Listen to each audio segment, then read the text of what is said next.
امبارح الدكتور ممدوح حنا وهبة، دكتور ممدوح حنا وهبة هو مدير مستشفى الخنكة، فجأة أشهر إسلامه وأعلن أن هناك ظروف اجتماعية ودينية خاصة به دفعته لترك المسيحية واعتناق الإسلام دون أن يفكر لحظة واحدة في المصاعب التي ستواجهه. وقال حنا أنه ذهب للأزهر بإرادته ليشهر إسلامه ويصبح اسمه محمد أحمد مصطفى، فيما اعتبرت الكنيسة تصريحات وهبة افتراءات لا تستحق الرد عليها.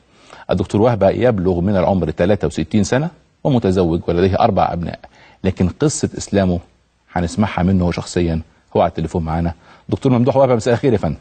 اهلا وسهلا. اهلا وسهلا يا استاذ عمرو. اهلا بيك. اسباب اعتناقك الاسلام يا دكتور؟ هو الحقيقه الاول انا بقول بسم الله الرحمن الرحيم، والذين امنوا وعملوا الصالحات اولئك اصحاب الجنه هم فيها خالدون. اولا انا بوجه التحيه والشكر لسيادتك يا استاذ عمرو والملايين المشاهدين على الشاشه الفضيه للبرنامج 90 دقيقه عشان نعرض الحقيقة كاملة ونبتعد عن الافتراءات والظنون والأقوال الغريبة التي لا محل لها من الأعراب. هو الحقيقة أنا راجل ناشط قبطي وناشط حقوقي وخلافه.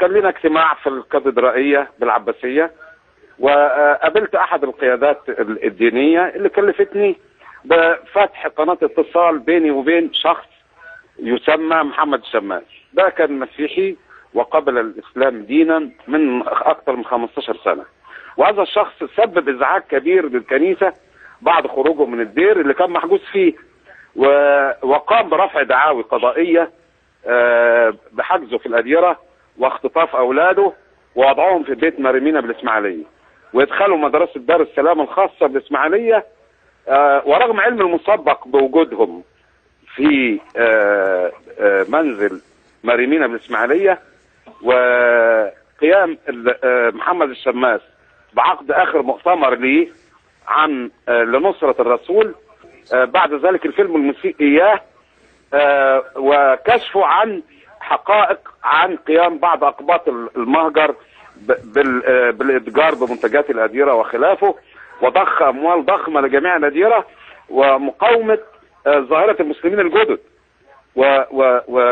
وأيضا إنشاء رابطة لمقاومة الاختطاف القسري للبنات بقيادة أحد الأشخاص المدعو برام لويس. المهم أن تم اللقاء، لازم الخلفية دي المشاهد يسمعها ويعيها، لأن بعديها تم لقائي مع هذا الشماس وخرج يعني طرحت مع بعض الافكار الكنسيه وكان بينا حوار، وطلبت منه طلبين مهمين. اول طلب الذهاب خارج مصر هو وزوجته واولاده على ان يتنازل عن القضايا الحرجه اللي هو رافعها ضد الكنيسه قبل البت القانوني فيه. النقطه الثانيه اللي طلبتها منه، طلبت منه اخذ مبلغ مالي للتنازل عن كل القضايا وتتم المصالحه وتكذيب كل الحاجات اللي قالها بالنسبه للاعلام. ولكن حدثت مفاجاه كبرى. ايه اللي حصل؟ حدث زلزال رهيب بالنسبه لي، لان كان في مناقشات، يعني تطرقنا لمناقشات عما تقوله الكنيسه عن الطقوس وعما يقوله الانجيل والخلاف الناشئ بين الطقوس وبين الاقوال الانجيليه. وده كان اول نقطه اثارت انتباهي وخلتني ابحث عن الحقيقه في اقوال الاخ محمد الشماس. وبرضه وجود بعض الطقوس لا وجود لها مطلقا بالانجيل وعقائد اخرى متنوعه خلاني اعيد التفكير في هذه المعتقدات المسيحيه اللي بيقولها الانجيل وما يقوله رجال الدين سواء في الكنيسه الارثوذكسيه او في الكنيسه الكاثوليكيه او خلافه. من هنا تكون لي مفهوم رائع، وبدأ يشرق نور الإسلام في قلبي مثل شروق الشمس المتدرج، شمس الصباح المتدرج. اقتربت دائرة ضوء الإسلام قريبا جدا جدا. كانت مرحلة فكرية صعبة جدا، وطلبت منه أن يساعدني في إشهار الإسلام. الشيء العجيب أنه امتنع. قال لي أنت فاكر أن الإسلام ده يعني محطة قطر حضرتك تنزل وقت ما أنت عايز وتسيبها وتمشي؟ طبعا لفت هذا المثل البسيط أثار فكري مرة أخرى، وأثار فكري أكثر رفضه أن هو يساعدني على إشهار إسلامي، مما دفعني مرة تانية قام بالرفض للمرة الثانية. وكان هذا أمرا عجيبا بالنسبة لي، خلاني أعيد التفكير وأعيد الدراسة مرة تانية، ويكون الإشهار بتاعي إشهار عن فكر وعن منطق وعن واقع وعن حب، مش إشهار مجرد إشهار روتيني. طبعا مش هقول لحضرتك قبل الإشهار المتاعب اللي أنا شفتها والتهديدات الرهيبة. من مين؟ أثناء ذهابنا إلى مكتب الإشهار في القاهرة، والتهديدات حتى بالقتل. فاضطرينا ان احنا نتجه للاسكندريه، لقينا نفس المشكله. فتصور حضرتك يعني قعدنا نتجول لمده 3 ايام في الشوارع ونحن نبحث عن مأوى ولا نجد، ولكن كان كل ده بيهون من اجل حبي للاسلام واشراق نور الاسلام في قلبي وايضا في ذهني. وعلى فكره انا اشهرت اسلامي منذ 3 ايام فقط بمكتب الاشهار بالقاهره، رحنا لقينا برضو الناس اللي بيترصدوا خطواتنا، فاضطرينا ان ندخل من الباب الخلفي. لما قابلنا الشيخ المفضال الشيخ سعيد عامر، قابلنا بابتسامه لؤلؤيه وسالني لماذا وكيف ومتى واين، وفي الاخر قلت له انا مصمم ان اشهر اسلامي، وقمت بنطق الشهادتين امامه. وكان على فكره الضامن ليا هو الاخ محمد الشماس، وانا سميت نفسي بنفس اسمه على فكره، اسم الاسلامي بتاعي احمد محمد محمود مصطفى بدلا من ممدوح حنا وهبه منصور. والحقيقه انا لازم اقول ان اسلامي ده ما جاش عن طريق ضغط، ما جاش عن طريق اكراه، ما جاش عن طريق سلب اراده، ما جاش عن طريق تخويف ولا خطف ولا هجم. وعندي استعداد ان انا اطلع على الهواء في كفر الشيخ في مديريه الامن، بس مديريه الامن يكون هناك حمايه معقوله ومطلوبه. هل انت دلوقتي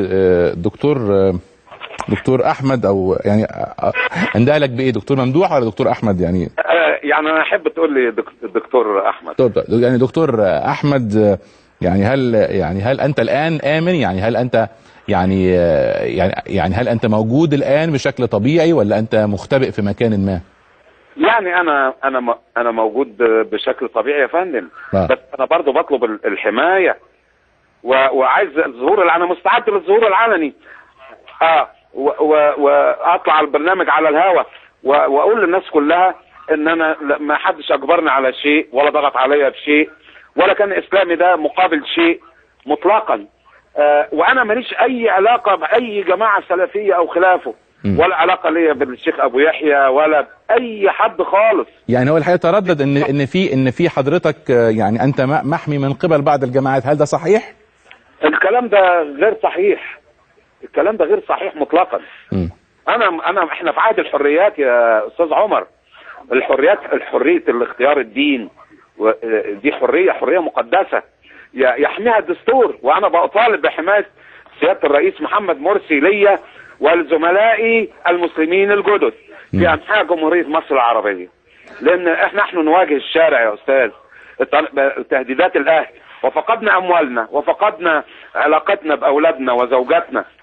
هل ابنائك وزوجتك راضيين عن اسلامك يا دكتور احمد؟ في قنبله عايز افجرها لحضرتك. اتفضل. انا شاهد على اختطاف زوجة واولاد الاخ محمد الشماس الذي هو كان اسمه سابقا اشرف قسطندي عبد الملك. لازم يكون في اهتمام من الازهر ومن سياده الرئيس محمد مرسي ومن الوزراء المسؤولين وهؤلاء المسلمين الجدد، يوفروا لهم الاقامه والحمايه والعمل ايضا. وانا بعلن لكل ملايين مشاهدينك في هذا البرنامج الطيب ان الاسلام هو الدين الحق، وهو قناعة شخصية واختيار شخصي لي، واعيد واكرر ليس هناك ضغط ولا اكراه ولا خلافه من هذه الامور التي يتصدق بها الذين لا يعلمون واصحاب المصالح وتجار الشنطة من الجماعات التي تدعي حماية القضية القبطية. طيب دكتور احمد، يعني في خلال 72 ساعة تعلمها جميع مشاهديك بإذن الله. طيب هل الزوجة والأولاد موافقين على إسلامك؟ هل أسلموا معك ولا أنت خدت القرار بشكل انفرادي؟ أنا خدت القرار بشكل انفرادي. موقفهم منك إيه دلوقتي؟ هيرفضوا، الطبيعي أنهم يرفضوا، وطبعا رجال الدين هيشجعوهم على هذا الرفض. وأنا خدت القرار بحرية شخصية، لأن ده قرار فردي، مسألة شخصية. علاقتي بيني وبين ربي علاقة شخصية لا يتدخل فيها أحد ولا يدفعني إليها أحد، إنها قناعة إيمان قلبي وفكري. طيب دكتور أحمد، يعني هل الكنيسة اتخذت ضدك أي إجراء بعد إعلان إسلامك؟ أيوة اتفضل يا فندم. هل خصوصا انك انت انتقدت الكنيسه في تصريحات ليك، وقلت يعني يعني كان هناك هجوم على الكنائس والاديره، وقلت ان لا ميليشيات، انت قلت هذا الكلام. هو الشائع، يعني اصلا انا راجل كنت في هذه الاوساط كلها. الشائع يا اما يتخطف يا اما يتقتل، زي سلوى اللي اتخطف اللي تم قتلها في 6 اكتوبر، واولاد محمد اللي ما زالوا مخطوفين، روماني وكرولس اساميهم القبطيه يعني. فالكنيسه رد فعل الكنيسه مضحك قوي قوي، ونشر في احد الجرائد المستقله النهارده. انا يعني بطلب من جماهير مشاهدينك ان هم يطلعوا على هذه الامور. بيقولوا ايه؟ اصل هو كان ميال للتيار الاسلامي ولمحمد مرسي. الله، هو تقدير التيار الاسلامي ده مسبه ولا ايه؟ وبعدين اختيار سياده الرئيس محمد مرسي ده اختيار ديمقراطي حر. ده رجال الدين لا دخل لهم، لا قبل ولا اثناء ولا بعد.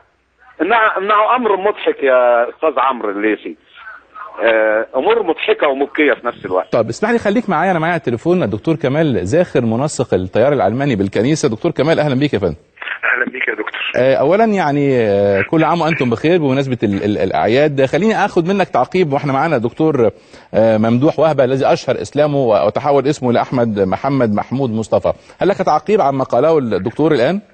شوف حضرتك، هو خلينا نحط النقط على الحروف. بدايه ده حق من حقوقه الطبيعيه ان هو يختار ما يريد ان يعتنقه، وده امر ما فيش عليه خلاف، ولا حد بيقدر يحجر عليه، ولا اتصور انه هذا الامر يعني سيثير الكنيسه لا من قريب ولا من بعيد، باعتبار انها تقدس حريه الاختيار.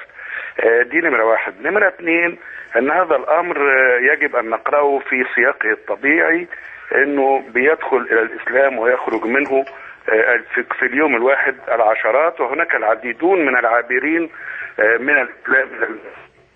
وهذا الامر ايضا لا نعتبره انتصارا للمسيحيه او خساره للاسلام، انه هو بيؤكد اننا في وطن مفتوح يؤكد ويقدس حريه الاختيار. الثلاثة، انه الامر والكلام عن ان الكنائس كما قيل على لسانه مليئة بالاسلحة وترتب لميليشيات وكذا، هذا الامر اتصور انه غير دقيق، او خلينا اقول لك باكثر تحديدا غير صحيح. وهو يعلم تماما موقفي الشخصي ومن الكنيسة، وانني لم اكن من المواليين، ولكنني كنت اتخذ مواقف معارضة عديدة ومعلنة، لكن الحق يجب ان يقال. يختار ما يختاره، لكن عليه ان لا يتقول كثيرا على اشياء لم ولن تحدث، ولا يضع نفسه في دائرة او هالة الاهتمام. انا ما اعرفش الظروف النفسية اللي هو موجود فيها ايه، ما اعرفش هذا الانتقال سوي، خاصة وانه بيقارن ما بين طقوس الكنيسة والكتاب المقدس او الانجيل، ويجد الكثير من المخالفات في الطقوس لهذا الكتاب. وهو يعلم تماما ان هناك طائفة اخرى هو كان ينتمي اليها، وعندما عرفته قبل سنوات طويلة كان منتميا لهذه الطائفة الانجيلية، وهي التي تخففت من الطقوس وليست لديها طقوس، انما هي تلتزم بالكتاب المقدس. فلو كان هو من الميالين الى الكتاب المقدس في مواجهة الطقوس كان امامه، وهو جرب وهو عاش في الكنيسة الانجيلية سنوات طويلة.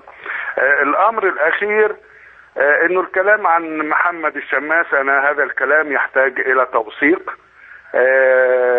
لانه عندما سألته عن بيته جاوبك على بيت محمد الشماس، يعني شيء غريب.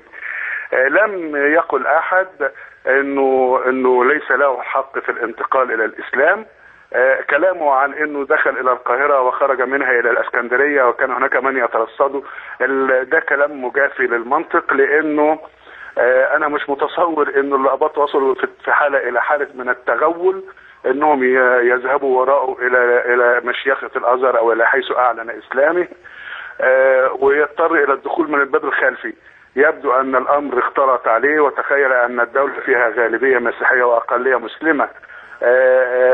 انا احتاج هو يحتاج الى ان يجلس الى نفسه ولا ادعوه الى ان يعود الى المسيحية، لان هذا امر يخصه، لكن لا اتصور ان هذا الوقت يحتمل هذا الشكل من الاعلان المليء بالغموض. واتصور انه هو بحاجة الى الصدق مع نفسه ويختار ما يختاره. هو كامل السن 63 سنة، يعني هو في الربع الاخير اذا جاز هذا الامر من العمر. يحتاج الى مزيد من التريث، يحتاج من مزيد من الحب الوطن حتى لا تصير قضيته مدخلا الى مزيد من المتاعب لوطن لا يتحمل الكثير. دكتور كمال من فضلك خليك معايا، هاخد تعقيب من الدكتور احمد. دكتور احمد اتفضل. الحقيقه الاستاذ كمال زاخر دائما احد المفكرين الاقباط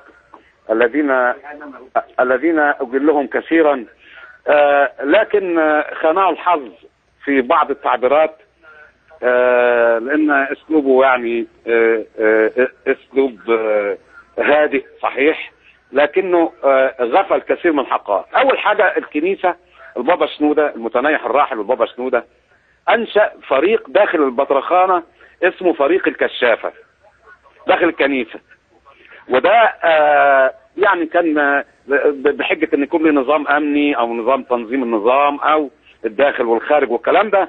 لكن هذا الفريق تغول ويكفي ما حدث مع اقباط 38 والاخبار دي موجوده.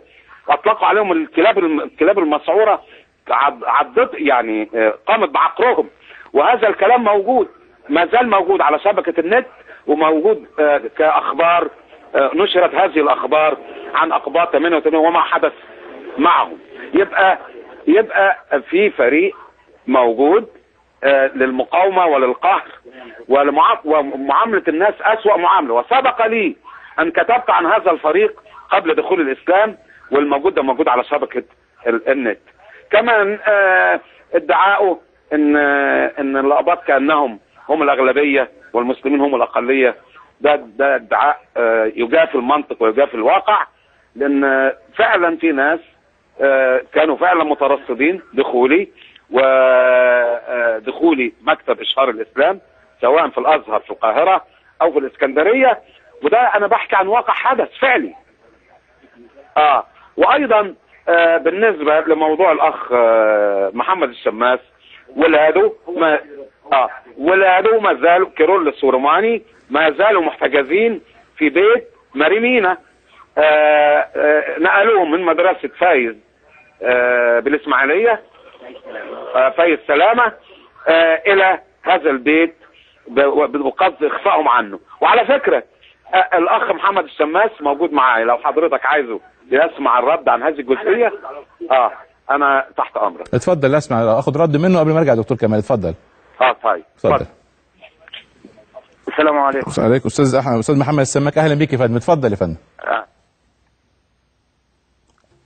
لك تعقيب يا استاذ محمد، اتفضل. استاذ محمد السماك. ماشي، انا عايز اعقب بس على موضوع بس اللي قاله الاستاذ كمال بالنسبه للكنيسه، ما فيهاش اسلحه وما فيهاش اختطاف. انا بقول لحضرتك ان لغايه دلوقتي انا اثبتت قانونا وجبت جوابين من مدرسه سيد السلامه الخاصه ان المدرسه كان فيها اولادي، والمدرسه دي بالقرب من بيت ماري مينا اللي انا قلت فيه من اول ما طلعت من الدير ان اولادي كانوا فيه. وبالعكس ده المدرسه ادتني جوابين كمان انهم راحوا مدرسه الفرنسيسكان في السويس، والمدرستين تابعين للكنيسه. فعادي برضو دي حاجه بسيطه. بس اما بالنسبه ان بيقول ظروف البلد، انا عايز اقول له حط نفسك مكاني انا طبعا الدكتور ممدوح اتكلم على موضوعه، لكن حط نفسك مكاني انا. لو اتخذت عيالك انت هتقعد ساكت؟ لو اتخذت عيال الرئيس محمد مرسي هل الرئيس هيقعد ساكت؟ ولا المفروض اني اقعد ساكت عشان ما اقولش ان في فتنه؟ انت رايك يا استاذ عمرو؟ لو حضرتك اتخذت منك يعني ابنك او بنتك هتعمل ايه؟ انا عارف مقدر ظروف البلد، احنا كلنا مصريين يا استاذ كمال. الاضطهادات دي كتيره. حاجه بسيطه خالص هقولها لك. الاخت سلوى في 6 اكتوبر اتقتلت واتقال واتمسك اخواتها، واتقال ان الجسيس بتاع اسيوط هو اللي بعتهم، والكلام ده موثق وتقدر تعرف. احنا عامه لا احنا تبع حزب ولا تبع ائتلاف ولا تبع جماعه، احنا تبع يعني ربنا وماشيين في سكه الله سبحانه الله وتعالى. بس انا بقول له حاجه واحده بس، انت عمال تقول لا الكنيسه ما فيهاش حاجه، لا الكنيسه فيها اختطافات.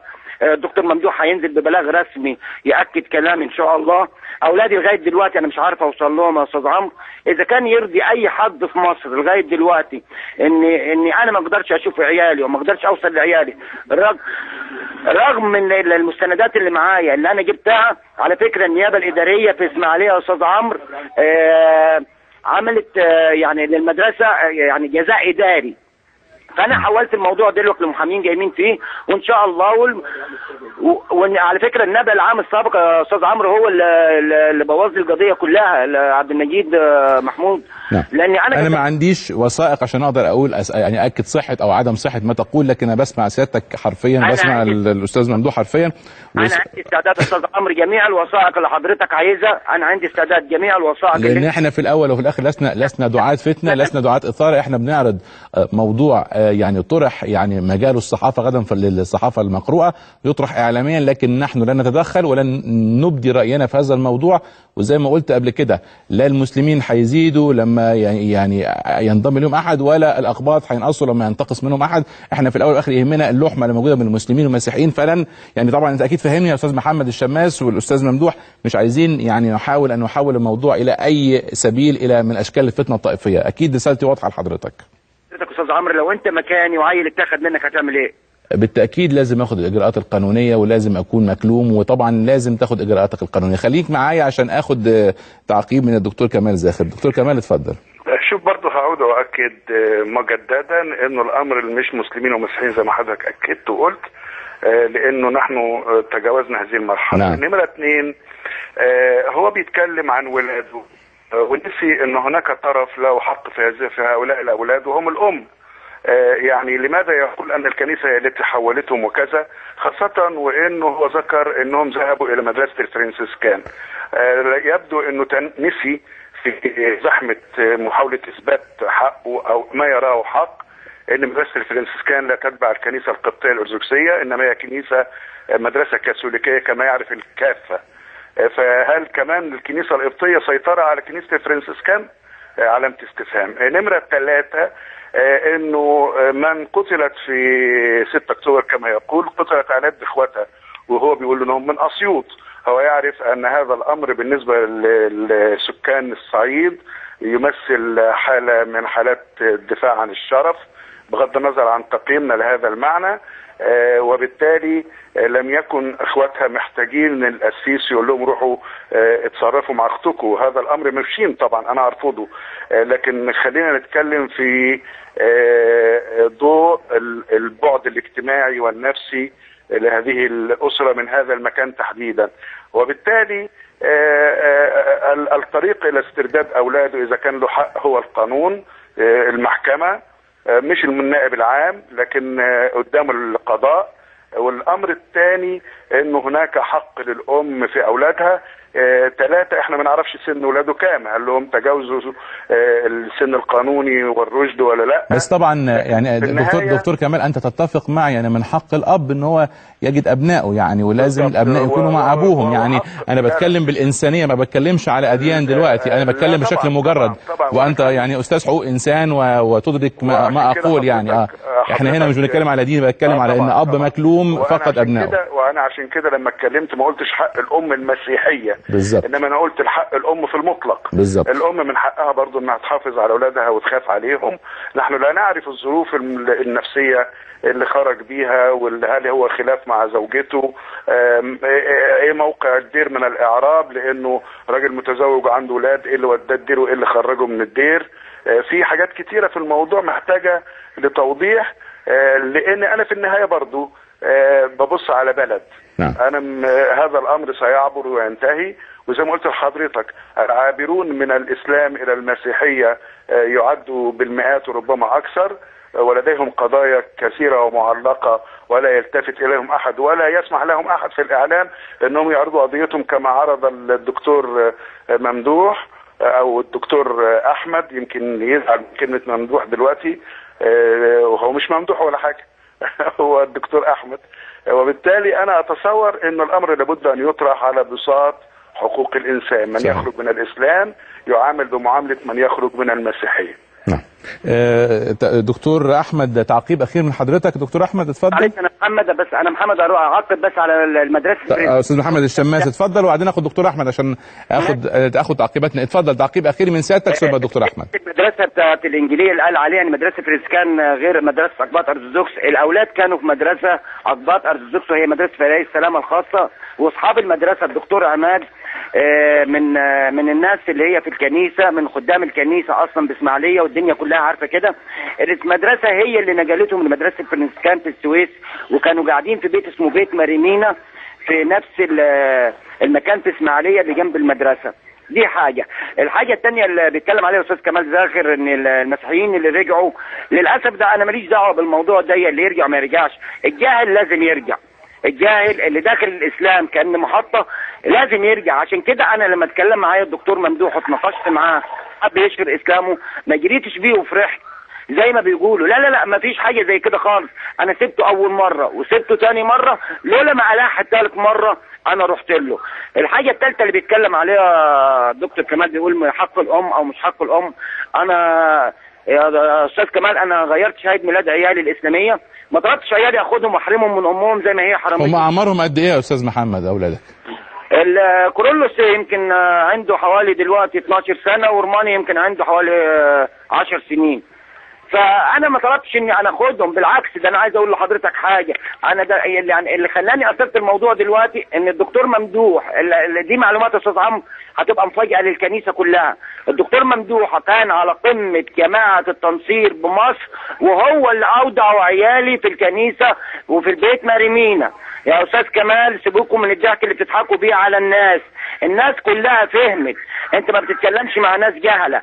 الدكتور ممدوح اللي انت بتقول اسمه احمد دلوقتي وانجيلي، الدكتور ممدوح انت عارف كويس جدا انه مش انجيلي، انت عارف كويس جدا انه طلع الرحله بتاعت البابا شنوده لما توفى، وطلع الراحه الدفنه، والحاجات دي مسجله، والاستاذ وائل الابراشي تقدر تساله على الموضوع ده، كان من ضمن التغذيه بتاعته. فالدكتور مش انجيلي. الحاجه الثانيه بقى حكايه ان اولادي امهم ليهم الحج فيهم، انا بتكلم مش اولادي، لا بتكلم في قضيه مسيحيه ولا قضيه اسلاميه، انا بتكلم كاب. وقلت للاستاذ عمرو انت كاب او رئيس جمهوريتنا الدكتور محمد مرسي كاب، لو اتخذ ابنه هيعمل ايه؟ انا صابر سنتين مع القضاء عشان ما حدش يقول فتنه، انا ما بعملش فتن، انا ما بعملش فتن، انا ماشي في قضاء، ماشي يعني قانونا. بس هل ممكن لو اي حد مكانكم هيرضى باللي انا فيه دلوقتي؟ ده اللي انا عايز اقوله. كلام انا حاسس بيك جدا. اديني الدكتور احمد الله يخليك يا استاذ محمد لو سمحت. الحاجه الثانيه يا استاذ عمرو، ايوه كتيره في خلال 3 ايام ان شاء الله هتظهر، ومش عايزين حد يقول ان احنا بنعمل فتن. نعم. يعني ما فيش حد، يعني يا ريت يا استاذ عمرو ما حدش يطلع يقول لك البلد مش ناقصه ونعمل فتن.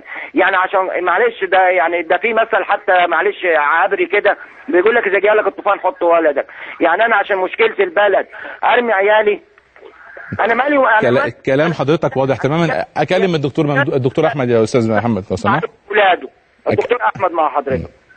ايوه يا استاذ عمرو اتفضل. كلمه اخيره، يعني انا عايز اعرف هتعمل ايه دلوقتي بعد ما اعلنت اسلامك وغيرت اسمك من اسم ممدوح حنا وهبه الى اسم الدكتور احمد محمد احمد مصطفى. هتعمل ايه؟ هل هتكمل في شغلك؟ هل هتتعامل ازاي مع المجتمع؟ هل في مشاكل بتقابلك؟ عايز اعرف هتعمل ايه بالظبط. انا يعني حاسب الحزب كويس، وحطيت ايدي على المحراث جيدا، وببص للامام مش هبص للخلف لكي لا يتعوج الخط مني. انا عارف سكتي هتكون ازاي، وعلى الاغلب هتكون في مجال الدعوة الاسلامية بتكتيك واستراتيجية جديدة، وايضا احتضان كل العابرين من المسيحية الى الاسلام، اي المسلمين الجدد. سأتبنى هذه القضية قلبا وقالبا والى نهاية عمري، وبكل اخلاص لخدمة اولاد بلدي الذين يريدون ان يتمتعون بحريتهم من الانتقال من المسيحية الى الاسلام. واني انكر بشدة قول الاستاذ كمال ان انا انجيلي. انا ارثوذكسي ابا عن جد، وعندنا في عائلتنا كهنة وقسس وخدام. وبعدين كيف حكم هذا الحكم؟ ده حكم غيابي لكنه حكم باطل باطل باطل.